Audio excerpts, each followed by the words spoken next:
Gella is back, and I'm continuing reading The Wild Robot. Super excited for these chapters. Here we go. Chapter 19 The Observations. Clouds scudded through the sky. Spiders spun intricate webs. Berries beckoned to hungry mouths. Foxes stalked hares. Mushrooms rose up from leaf litter. Turtles plopped into ponds. Moss spread across tree roots. Vultures hunched over carcasses. Ocean waves beat against the coastline. Tadpoles became frogs. Caterpillars became butterflies. A camouflaged robot observed it all. Chapter 20, The Language of the Animals. It started with the birds. They had always been skittish when the robot was near. They would stare and screech and then scatter. But now that Roz was camouflaged, she could secretly observe their normal behavior, right up close. Roz noticed chickadees fluttering through the same flowers and singing the same song every morning. She noticed a lark who swooped down to the same rock and sang the same song every afternoon. She noticed the same two magpies singing to each other from across the same meadow every evening. After weeks of robotically studying the birds, Roz knew what each bird would sing and when they would sing, and eventually why they would sing. The robot was beginning to understand the birds. But she was also beginning to understand the porcupines and the salamanders and the beetles. She discovered that all the different animals shared one common language. They just spoke the language in different ways. You might say each species spoke with its own unique accent. When Roz first listened to the chickadees, their songs had sounded like tweet, tweedle, tweet, tweedle. But now when the chickadees sang, Roz heard, "Oh, what a lovely day it is. Oh, what a lovely day it is." Deer spoke mostly with their bodies. By simply turning her head, a doe could say to her family, "Let's look for clovers by the stream." Snakes often hissed to themselves, things like, "I know there's a tasty mouse around here somewhere." Bees said very little. They used their wings to buzz a few simple words like nectar and sun and hive. Frogs spent much of their time searching for each other. One would croak, "Where are you? I can't see you." And then another would reply, "I'm over here. Follow my voice." When Roz first stomped across the island, the animal squawks and growls and chirps had sounded like nothing more than meaningless noises. But she no longer heard animal noises. Now she heard animal words. Chapter 21, The Introduction. There was an hour each morning in the dim light of dawn when all the island animals were safe. You see, long ago they had agreed not to hunt or harm one another during that hour. They called it the dawn truce. Most mornings, the island residents would gather in the great meadow and spend the hour chatting with friends. Of course, not everyone attended these gatherings. The bears had never made an appearance, and the vultures just circled high above. But on this particular morning, an unusually large group of animals had come out to discuss some important news. "Settle down, everyone. I have something to say," Swooper the owl hooted to the crowd from the lowest branch of a dead tree. "Last night, I saw a mysterious creature right here in the great meadow. It seemed to be covered in grass, so I couldn't get a good look at it. But I think it may have been the monster." Looks of concern swept over the crowd. "What was the creature doing?" said Dart the Weasel. "It was speaking," said Swooper. "It kept repeating the same words over and over again. But each time it sounded a little different. At first it sounded like a cricket, and then it sounded like a raccoon, and then it sounded like an owl." "What was it saying?" said Dig Down the Groundhog. "I could be mistaken," said Swooper. "Well, I think it was saying, 'Hello, my name is Roz.'" The crowd began to chatter. "Just where was this creature?" said Fink the Fox. Everyone turned as the owl slowly pointed his wing to a grassy lump in the meadow. It was a rather ordinary-looking grassy lump until it began to move. As you probably guessed, that grassy lump was Roz. She had been there the whole time, camouflaged, watching, listening, and with all the animals looking at her, she decided to introduce herself. The crowd stared in disbelief as the grassy lump started shaking and bulging upward and crumbling apart. And there was the robot. Then, using her body and voice, the robot spoke to the animals in their own language. Hello, my name is Roz. The crowd gasped. Super fluttered up from his branch and screeched, It's the monster! I am not a monster, said Roz. I am a robot. A flock of sparrows suddenly took off. Leave us alone, squeaked Dart as he crouched low in the grass. Return to whatever horrible place you've come from. I come from here, said Roz. I have spent my whole life on this island. Why haven't you spoken to us sooner? Screeched the owl from higher up in the tree. I did not know the animal language until now, said the robot. Crown Point, the buck, had heard enough, and he slipped into the forest with his family. So, what do you want from us? Growled Fink. I have observed that different animals have different ways of surviving, said the robot. I would like each of you to teach me your survival techniques. I'm not going to help you, screeched the owl from the very top of the tree. You seem so unnatural. The monster is just waiting to gobble us up, shrieked Dick Down, and the groundhog disappeared into a hole. I will not gobble anyone up, said Roz.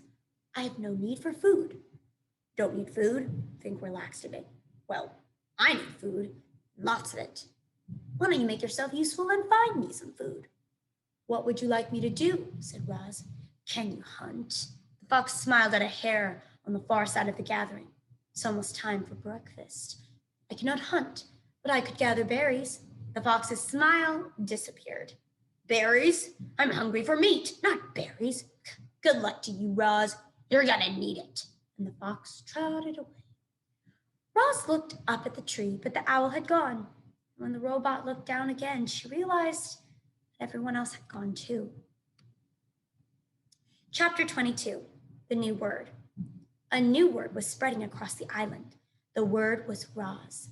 Everyone was talking about the robot, and they wanted nothing to do with her. I don't think I'll ever feel comfortable knowing that Roz is on the prowl.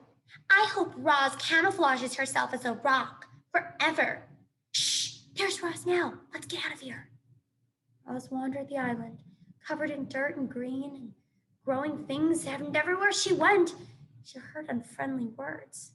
The words would have made most creatures quite sad, but as you know, robots don't feel emotions, and in these moments, that was probably for the best. Chapter 23, The Wounded Fox. My face! My beautiful face! Somebody help!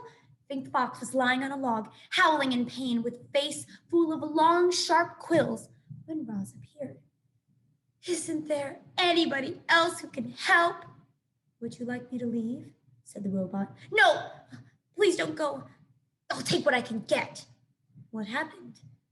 I didn't think that porcupine could see me in the bushes, but when I went for his throat, suddenly there were quills in my face. Why did you go for his throat? Why do you think? Because I was hungry. If you had not attacked the porcupine, you would not have quills in your face. Yes, Roz, I know that, but a fox has gotta eat. I just didn't expect him to put up such a fight. Look, there are even quills in my paws. I can't walk. My face is numb. I could die if you don't help me. What would you like me to do? Said the robot. I'd like you to pull out the quills. Roz calmly knelt beside Fink and said, I will pull out the quills. The robot started to tug on a quill, but it snapped off in her fingers. Fink yelped and said, pinch it closer to the skin. So Roz pinched the broken quill closer to the skin. And then, very slowly, she pulled it out. The fox winced in pain and said through his teeth, Please, Roz, pull them out faster. This is agony. Roz quickly tugged out another quill, then another, and another. The fox lay perfectly still, eyes closed tightly and wind whistling through his nose, until every single quill had been removed and placed in a neat pile beside him. Fink struggled to his feet. Thanks, Roz. I owe you one. The fox smiled briefly, and then he limped away. Chapter 24, The Accident. As Roz wandered through springtime, she saw all the different ways that animals entered the world. She saw birds guarding their eggs like treasures until the chicks finally hatched. She saw deer give birth to fawns who were up and running in a matter of minutes. Many newborns were greeted by lovely families. Some were on their own from their very first breath. And as you're about to find out, a few poor goslings who would never even get a chance to hatch. Roz was climbing down one of the forest cliffs when the accident happened. The wind started blowing out of the north, and suddenly clouds were rushing over the island. With the clouds came a spring shower, a downpour actually, and there was our robot, clamping her hands into a wet block of stone on the side of the cliff. But the block couldn't handle the extra weight, and as the heavy robot hung there, cracks suddenly shot through the stone, and it started breaking apart.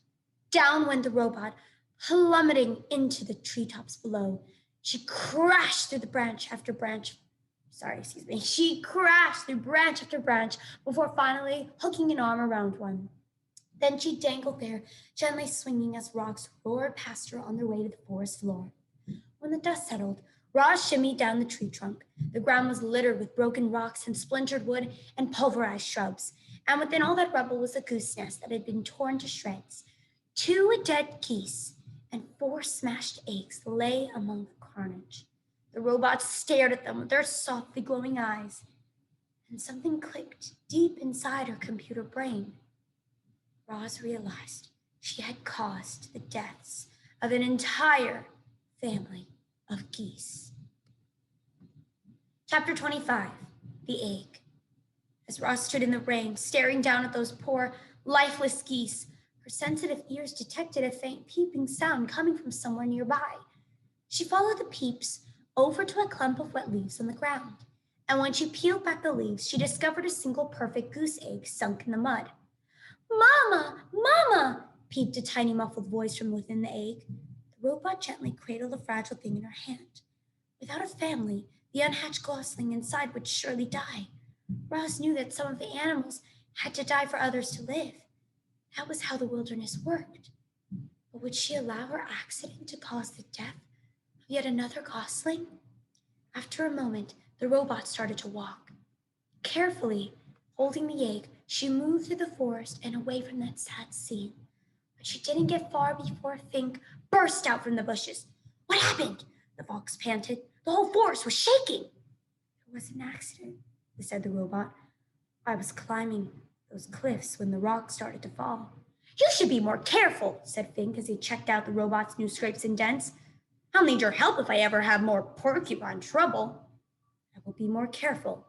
"What do you have there?" said Fink, looking up at Roz's hands. "A goose egg." "Oh, I love eggs. Can I eat it?" "No." "Please?" "No." "Why do you want it?" the fox scowled. "I thought you didn't eat food." "You may not have this egg, Fink," the fox sighed. He scratched his chin, and then he started sniffing the breeze. His nose had found the scent of the dead geese. "You can keep your egg," he said as he trotted toward the cliffs. "I smell something better." The robot walked on through the misty forest for a long time until she was standing beneath a sprawling oak tree. Roz placed the egg on a pad of moss. Then she snatched grass and twigs from the ground and delicately wove them together to make a little nest. She placed the egg inside the nest, placed the nest on her flat shoulder, and climbed up into the branches. Chapter 26, The Performer.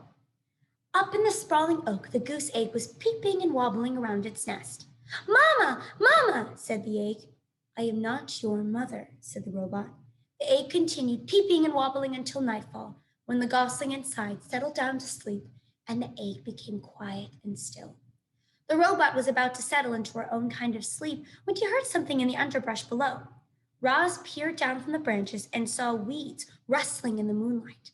A creature was crawling past, but the creature stayed low, hiding in the darkest shadows so that Roz couldn't see who it was. Roz wasn't the only one watching. A pair of furry ears rose up behind a log. The ears belonged to a very hungry badger. He lay in wait as the shadowy creature came closer and closer, and when the time was right, the badger pounced. You might expect a creature under attack to run for her life or to defend herself, or at the very least to scream. But when the badger pounced, this creature just rolled into her back, stuck out her tongue, and died. Not only was she dead, she was rotten, and the badger's face twisted with disgust. "Leech! What a stench!" He pawed at the stinky corpse a few times and then gave up. No, thanks, he grumbled to himself. I'd rather eat beetles. And the badger hurried off to find a less disgusting meal. Had that mysterious creature been frightened to death? And how could her body possibly rot so quickly? Roz was confused, and the robot became considerably more confused an hour later when the dead creature's ears began to flicker, her nose began to twitch, and she rolled onto her feet and went on her way as if nothing had happened. The robot's voice called down from the tree. Are you alive or are you dead? The creature's voice hissed up in the shadows. Who's there? Why have you been watching me? What you just did was unbelievable, said Roz. I could not look away. Unbelievable? Really? The creature's voice seemed to be softening. I thought perhaps I overdid it when I stuck out my tongue. I was certain you were dead. Oh, what a lovely thing to say. Were you dead? Well, of course not. Nobody can actually come back from the dead. It was just an act. I do not understand. It's simple. I knew that if I played dead and really laid it on thick, that old badger would be so disgusted that he'd run off. And that is exactly what happened. We opossums are natural performers, you know. So you are an opossum. Roz's computer brain quickly retrieved any information it had on opossums. You are a marsupial and are nocturnal. You are a marsupial and are nocturnal, and are known for mimicking the appearance and smell of dead animals when threatened. It's true, death scenes are my specialty, said the opossum, but I have a wide dramatic range, believe me. I believe you. Have you done any acting? Said the opossum. I have not, said the robot. Well, you should. You might enjoy it. You can start by imagining the character you'd like to be. How do they move and speak? What are their hopes and fears? How do others react to them? Only when you truly understand a character can you become that character. Two odd creatures sat there, one in a tree, the other in the weeds, and talking about acting. The opossum went on and on about her various acting methods and her triumphant performances, and our robot absorbed every word. But why do you pretend to be something you are not? Said the robot. Because it's fun, said the opossum, and because it helps me survive, just as you just saw. You never know, it might help you survive too. Soon, the robot's computer brain was humming with activity. Performing could be a survival strategy. If the opossum could pretend to be dead, the robot could pretend to be alive. She could act less robotic and more natural. And if she could pretend to be friendly, she might make some friends, and they might help her live longer and better. Yes, this was an excellent plan. Roz wasted no time and spoke her next words in the friendliest voice she could muster. Madam Marsupial, it would be a great honor and absolute privilege if you would kindly inform me of your name. Roz's friendly demeanor needed some work, but it was a start. Yes, of course, said the opossum. My name is Pinktail, and you are? Leaves gently shook as Roz climbed down from the tree. It is a very lovely pleasure to make your acquaintance, my dear Pigtail. A moment later, the robot stepped into the moonlight. My name is Roz. Oh, my! The opossum gasped. You're the monster! I am not a monster. I am a robot, and I am harmless. Harmless? Really? Well, you do seem rather gentle, and I heard someone say that you don't eat any food at all, which makes no sense, but hopefully it means you won't eat me. I will not eat you, said the robot. I am so glad to hear that, said the opossum, and a moment later she too stepped in the moonlight. It's nice to meet you, Roz. A weak smile appeared on Pinktail's pointy face. Roz thought things were going really well, but she didn't know what to say next. Neither did Pinktail.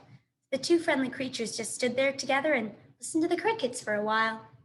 Well, I should be on my way, said Pinktail at last. Have a nice evening, Roz. Have the nicest evening, Pinktail. I shall look forward to the pleasure of encountering you again in the future. Soon, I hope. Farewell. With that awkward goodbye, Pinktail slipped back into the weeds, and Roz climbed back into the tree. And that, my friends, is the end of my reading for today. And I will say this, if you are my student or someone new who is watching, as you can tell in this specific read aloud, Miss Gella made a lot of mistakes, whether it was mispronouncing words, stumbling. I made a lot of mistakes, and I want you to know that is okay because even great readers make mistakes. And that's okay. And I just want to encourage you, even as you are reading, whether you are a new reader or an expert reader, it's okay to stumble over words. It's okay to make mistakes, and it's totally all right to correct yourself too.